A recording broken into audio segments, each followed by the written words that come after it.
საბაბი იყო გადაწყვეტილებაში, შემოსვლის გადაწყვეტილებაში იყო ეს ცხინვალის დაბომბვა, მშვიდობიანი მოსახლეობის დახოცვა და სამშვიდობო. ორ საათამდე ეს გადაწყვეტილება არ იყო მიღებული და არც განცხადება იყო, უფრო მეტიც გვახსოვს კოკოითის ისერიული განცხადება ტელევიზორით ქართულმა არხებმა რო გააკეთეს, რომ შველას რო ითხოვდა რუსებმა გვიღალატეს არერევიანო. ხოჩებს ამას თვითონ ქართველი მაღალჩინოსნები ამბობენ, რომ რუსები ამიტომ ჩვენ 3 საათზე რუსა გადაწყვეტილება. რატო ამბობდნენ მაშინ ამას, უკვე დაწყებული იყო რუსეთის აგრესია, მაყოფილი მე მგონი ბატონ კახალომა ეს განცხადება თუ მეშლება ყობა შემისწორებს, რომ რუსები არერევენ და მათ გააჭირეს კოკოითი. ასე ხის 3 საათზე 8 აღმოსვით არა ვარ დაკავებული, მაგრამ ეს რამე არის. 8-ში 3 საათზე გამოცხადება იყო ასეთი, რომ საბაბის შემოსვლის გადაწყვეტილების მიღების საფუძველი არის ეს ცხინვალის დაბომბვა, მშვიდობიანი მოსახლეობის დახოცვა და მესამე სამშვიდობოების 12 სამშვიდობოს განადგურება დაყოფა. ამ სამივე ფაქტზე მე ახსნა მივეცე დღევანდელ დროს ღონისძიება და პირველი სამშვიდობოების დაყოფა არაფერი და ის სვერპლი არ იყო საჭიროება ამის და უფრო მეტიც ძანებას ეს ნაწილებს ჰქონდათ, რომ ეს არ უნდა მომხდარიყო და რატომ მოხდა? შიშის გამო.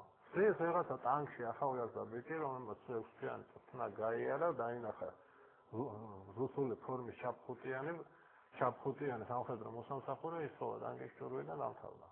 მაგრამ უბრალოდ იცით ეს სიტუაცია თუ უბრალოდ სუსტად ვიცი, იმიტომ რომ გვერდზე იყო სპეცნაზი, რომელიც თვითონ იძახდა, რომ ეს ბრძანება მათ ჰქონდათ, მე არა მაღალჩინოსნებთან არავისთან არ მქონია ურთიერთობა, მე ქვედა დონიდან ვთქვა ინფორმაციას, რომ რიგი ჯარისკაც სპეცნაზს ჰქონდა ბრძანება სამშვიდობოებს არ ესწრო.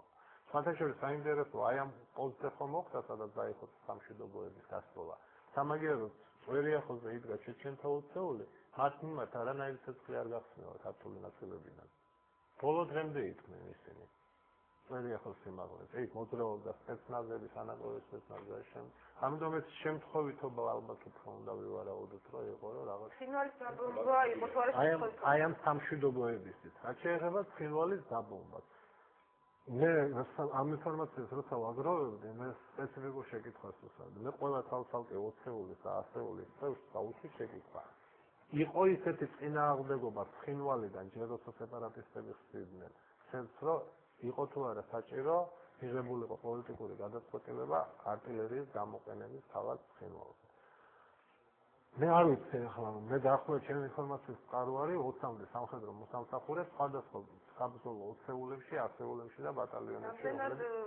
ყველასგან მივიღე მე პასუხი, ესეთი ინტენსივობის წინააღმდეგობა არ იყო, რომ საარტილერიო უზრუნველყოფა ყოფილიყო შეტევის.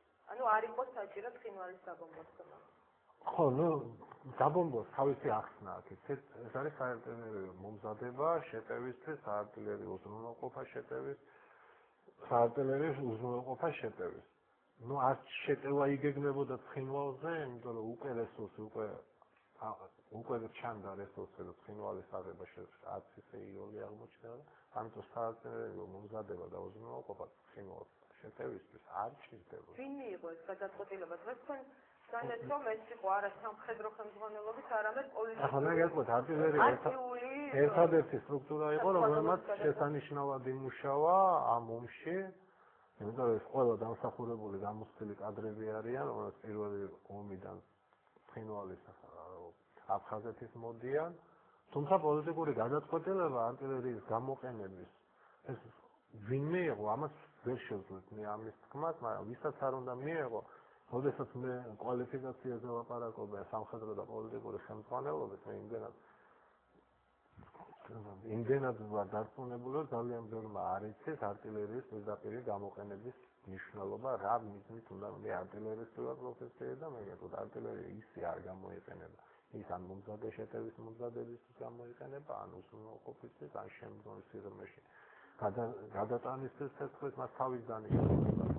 ყოველ შემთხვევაში პუტინის განცხადებაში ეს სამი მიზეზი იყო აქტუალური, რითაც მათ შეძლეს საერთაშორისო თანამეგობრობისთვის ეს ახსნა გამართლება მიეცათ თავისი გადაწყვეტილება. ეს თუ არის უმაღლესი ინსტანცია და შეიძლება კითხვა რომ არ ყოფილიყო ეს მიზეზები, ის ხო, ამაზე თუ არა აგრესია, მოდით ამაზე აი ამაზე პასუხი ხო, იქნებოდა თუ არა ფართო მასშტაბიანი აგრესია.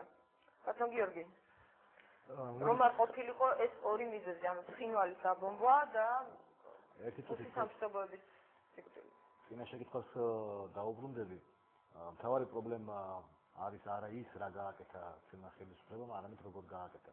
ანუ ომის დაწყება იყო თუ არა შეცდომა, ეს სხვა საუბრის თემაა, მაგრამ როგორც ჩვენ ომი ვაწარმოებთ, საბრძოლო ოპერაციები ვაწარმოებთ, ეს მართლაც დანაშაული იყო, იმიტომ რომ არ იგრძნობოდა ერთიანი ოპერაციის არც ჩანაფიქრი, არც გეგმა არ იგრძნობოდა და შესაბამისად გამუდმებით იცვლებოდა ბრძოლის წარმოების ხასიათი და ფაქტიურად ესეც იკითხება, რომ ბრძოლას სხვა ეტაპზე სხვა პირი ხელმძღვანელობდა. ამის შემდეგ ხელმძღვანელობდა კონკრეტულად თქვენ თუ ადასტურებთ იმ ინფორმაციას, თქვენ თუ გახდეთ ინფორმაცია, რომ არა სამხედრო პირები ხშირად ერეოდნენ სამხედრო ოპერაციებს. თუნდაც გავხსენეთ კორიდორის გამოცხადება, რამდენად არის რომელიმე ქალაქის მერის კომპეტენცია დაუშვათ დავანებოთ ხოლმე თბილისის მერი. აი ესეთი ტიპის გადაწყვეტილებები და განცხადების კეთება ომის დროს არის სამხალხო პირების კომპეტენცია. არა მხოლოდ ბრძოლის დროს, არამედ ჩვეულებრივი მშვიდობიანი ცხოვრების პერიოდშიც კი მთავარი არის მართვის ვერტიკალი. ჩვენ ამ ომის დროს, ამ საბრძოლო მოქმედებების დროს ვერ ვნახეთ რა სამეთაურო რგოლი, რა მართვის ვერტიკალი არსებობდა. არ არსებობდა ორგანო, შტაბი ან თუნდაც რაიმე ჯგუფი პირებისა, რომელიც პასუხისმგებელი იყო საბრძოლო მოქმედებებზე. აღარაფერს აღარ ვამბობ დაჯგუფებებზე და მიმართულებებზე. ჩვენ არც ერთ ამ მიმართულების სახელმწიფო არ აქვს, მაგრამ რაიმე ორგანიზაციულ ფორმას ვერ ხედავთ. ანუ პრობლემა იყო, რა თქმა უნდა, პოლიტიკური ომი, როგორც წესი, ეს არის აწარმოებს პოლიტიკოსებთან, პოლიტიკური კომპონენტი, პოლიტიკური ხელისუფლება ახორციელებს ესე ვთქვათ, ხელმძღვანელობს ომს. თუმცა კონკრეტულ საბრძოლო მოქმედებას. თუმცა საბრძოლო მოქმედებას სამხედროები ხელმძღვანელობენ და მათ შორის უნდა იყოს აუცილებლად გარდამავალი რგოლი, რომელიც პოლიტიკოსის ამას ვინ ესე ვთქვათ, სურვილს აქცევს საბრძოლო მოქმედებების გეგმას. აი ეს პრობლემა იყო, როდესაც დაუშვათ ქვეყნის უმაღლესი მთავარსარდალი თავისი კომპეტენციის რაღაც უფლებას გადაულოცავ და დაუშვათ მერაბიშვილს ან უგულავას. ამ შემთხვევაში კიდევ ერთი რგოლი უნდა არსებულიყო, რომელიც მათ განკარგულებას საბრძოლო დავალებას აქცევდა და არ იქნებოდა ესე ვთქვათ დამთხოვები, პარალელები ბრძანებებში ან წინააღმდეგობები საბრძოლო ბრძანებებში. მეორე პრობლემა არის, რომ ჯარი უპრობლემოდ ასრულებდა, ანუ ყოველ შემთხვევაში ჯარის მოქმედებებში ხშირად გამოჩნდება ხოლმე ჩანს პოლიტიკური გადაწყვეტილებები. ანუ არ აღმოჩნდა ოფიცერი, რომელიც გასვამდა ამ შეკითხვას თავიდანვე, რომ ვისი განკარგულებები შევასრულოთ, ანუ ვინ არის ჩვენი ხელმძღვანელი. აი ეს არის ყველაფერი საკმაოდ ესეთი რო ვთქვათ, ვის განკარგულებებს ასრულებდა ჯარი, ეს ინფორმაცია. საერთოდ რო ყველას განკარგულებას ეცნებოდა სხვა ფრონტზე, სხვა მიმართულებებზე, ვინც მიაღწევდა, ვინც საშუალება ჰქონდა, რომ მიეწვია თავის სიტყვა და ის იყო ცნობადი პირი, იმიტომ ჯარი იცნობდა თავის პოლიტიკურ ლიდერებს.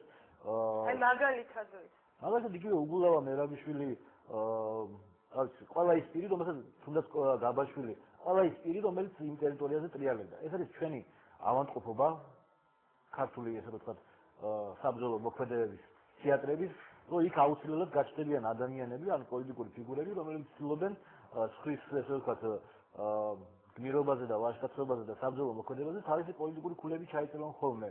ეს ხდებოდა აფხაზეთში 90-იან წლების დასაწყისში, ეს ხდებოდა ეხლაც. შესაბამისად, პრობლემა ახაც არის, მთავარი პრობლემა სისტემა და არა პიროვნება. დარწმუნებული ვარ, როდესაც იგივე უგულავან მერაბიშვილი რაიმე ბრძანებას იძლეოდა, მათ ეგონათ, რომ აქ ბრძანება ეს ის არის, რაც საშუალებას მისცემდა ჩვენ ჯარს წარმატება მიეღწია. ეს უსისტემობა და უგუელყოფა ომის კანონები ზუსტად იწვევს ხოლმე შემდეგ ქაოსს, გაუგებრობას და ძნელია ხოლმე პლან მართალის გარჩევა. ესე მე არ მიმაჩნია, მე არსებობს, რომ ვიღაც ერთი დამნაშავე ვეძებოთ, ყველა დამნაშავეა. ის პოლიტიკური ფიგურები, რომელსაც ხელებს იხებოდა გავლენა მოეხდინა ომზე, ყველა დამნაშავეა იმ შედეგზე, რაც მივიღეთ.